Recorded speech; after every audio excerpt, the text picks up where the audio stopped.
Part 3. The embrace that never ended. Time didn't heal anything in the Almeida home. It merely carved absence into different shapes. For Laura, it became a quiet ache that pulsed on special dates: Thiago's birthday, Christmas, or the Sundays when she cooked his favorite meal out of muscle memory. For Lucas, it was a shadow in his office, a slow-burning resentment hardened into resignation.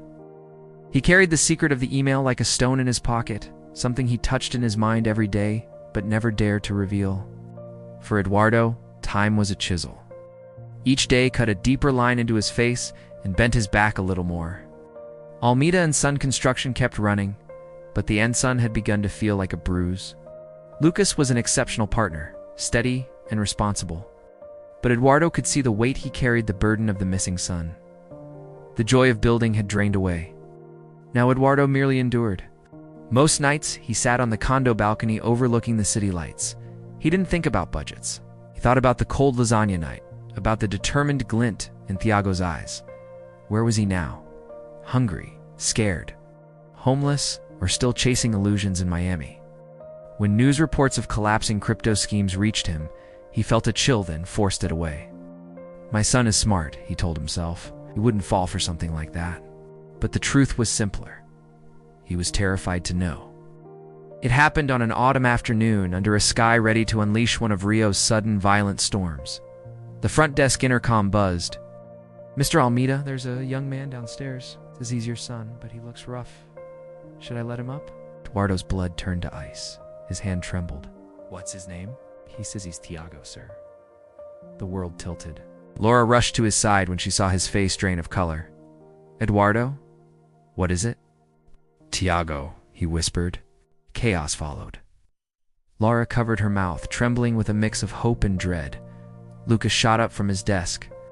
He knew too much: the email, the collapse, the lies. But he never imagined Thiago would show up like this broken. "Let him up," Eduardo said, summoning a strength older than disappointment itself. The elevator ride was eternal. Eduardo opened the door before it arrived, standing in the hallway, waiting. When the doors slid open, the creature that stepped out looked nothing like the Thiago they remembered. His clothes hung off his thin frame. His once-styled hair was greasy and unkempt. His beard was patchy. His eyes, once arrogant, were now hollow, bruised, defeated. He carried only a battered backpack. He froze at the sight of his father, bracing for rejection. Eduardo didn't speak. His face flickered with shock, sorrow, and something deeper: love that refused to die. He stepped forward. Thiago's lips trembled. "Dad, I'm not here to ask for anything. I just wanted to see if you were okay." I'm so sorry." He didn't finish. Eduardo closed the distance and pulled him into a crushing embrace. Not gentle, desperate, a father reclaiming what he thought he had lost forever. Thiago collapsed, sobbing into his shoulder. Months of shame, hunger, fear, and regret poured out in one shattering release. Laura wrapped her arms around both. My son. Lucas stayed back. His anger hardened, but now tangled with pity and something unexpected: relief. The arrogant prodigal was gone. Eduardo guided Thiago inside like someone carrying fragile glass. That night was not about questions. It was about care: hot food, clean clothes, a warm bath. Laura cried while washing his hair. Eduardo lent him old pajamas. They didn't interrogate him. They simply gave him what he had been starving for: home. When Thiago lay in his untouched childhood bedroom, he slept 12 hours straight, the sleep of someone rescued from shipwreck. The next morning, Eduardo called him into his office. Thiago sat like a defendant awaiting sentencing, but Eduardo didn't sit behind the desk. He sat beside him. "Tell me." And Thiago told everything. The pride, the seduction of easy wealth, the recruiting schemes, the crash, the threats, the hunger. He hid only the danger to his life. When he mentioned the email, Eduardo frowned. "I never saw any email." Thiago felt the floor tilt beneath him. His return had not been welcomed. It had been uninvited. Somehow that made the previous night's embrace even more miraculous. Lucas stood in the doorway, listening. Then he made his choice.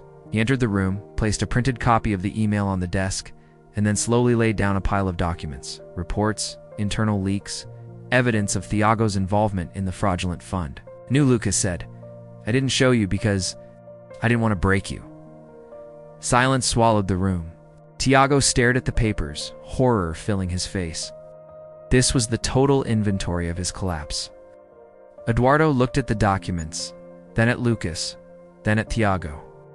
His eyes held the deep sadness of a truth finally confirmed. "Why didn't you show me?" asked Lucas gently. Lucas swallowed. "'Cause seeing you lose him almost destroyed you. And because..."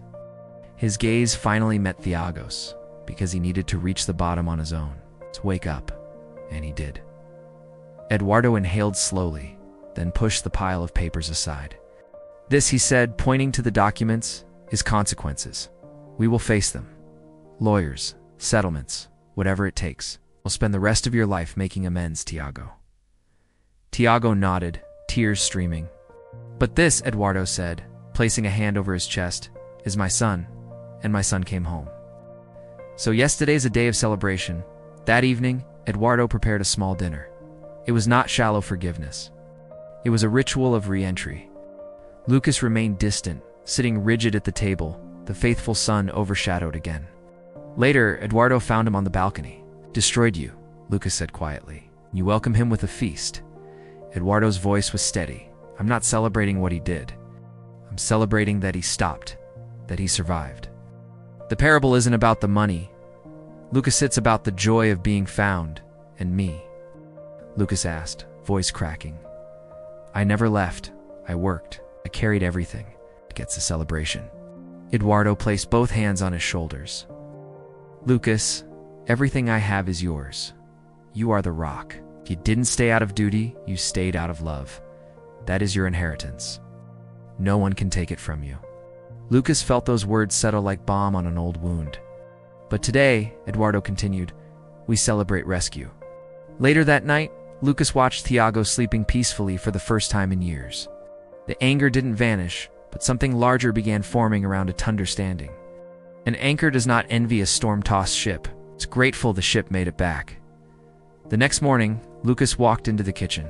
Thiago was drying dishes beside Laura. "There's a place for you on the job site," Lucas said. "You start at the bottom, minimum wage. You'll repay everyone you harmed, all of them." Thiago's eyes filled not with shame, but gratitude. It was mercy wrapped in discipline. "Thank you, Lucas." Lucas nodded. That was enough. Eduardo watched them, feeling the last knot loosen inside his chest. His older son was understanding. His younger son was rebuilding. The family, cracked, battered, was whole. Sunlight streamed through the window, illuminating all three men. The steadfast one, the returned one, and the father who had held the center through every storm. Eduardo Almeida felt a quiet, unshakable joy. He realized he hadn't lost anything. He had rediscovered the value of the son who stayed, through the return of the son who was lost. And from that day forward, their work was built not only with concrete and steel, but with something stronger. Truth, grace, and a forgiveness powerful enough to rebuild an entire family. The end. If you enjoyed it, subscribe to the channel and receive more videos like this. Thank you so much for watching until the end.